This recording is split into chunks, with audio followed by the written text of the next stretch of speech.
ঝাল খাবার অনেকের প্রিয় হলেও অতিরিক্ত খেলে দীর্ঘমেয়াদে পেটের নানা রোগ ডেকে আনতে পারে। চলুন জেনে নিই ঝাল খাবারের কয়েকটি ক্ষতিকর প্রভাব। গ্যাস্ট্রিক ও অ্যাসিডিটি বাড়ায়। ঝাল খাবারে থাকা ক্যাপসাইসিন পাকস্থলীতে অতিরিক্ত অ্যাসিড তৈরি বাড়াতে পারে, যা গ্যাস্ট্রিক ও রিফ্লেক্সের কারণ হয়। হজমের অস্বস্তি ও পেট খারাপ। ঝাল বেশি খেলে কাঁচা পেঁয়াজ বা মরিচের কারণে অন্ত্রে ব্যথা ও অস্বস্তি বাড়ার সম্ভাবনা থাকে। ডায়রিয়া বা দ্রুত পেট পরিষ্কারের ঝুঁকি। ক্যাপসাইসিন উপাদান অন্ত্রের সংকোচন দ্রুত করে, যা দ্রুত হজম ও ডায়রিয়ার কারণ হতে পারে। মাইগ্রেন ও বুক জ্বালার তীব্রতা বাড়ায়। হঠাৎ অতিরিক্ত ক্যাপসাইসিন গ্রহণ করলে বুক জ্বালা ও মাইগ্রেনের উপসর্গ আরও বেড়ে যেতে পারে।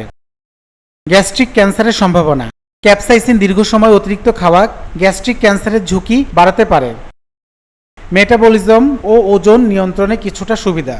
খুব বেশি না হলেও ক্যাপসাইসিন কিছু পরিমাণে মেটাবলিজম বুস্ট ও ওজন নিয়ন্ত্রণে কার্যকর হতে পারে।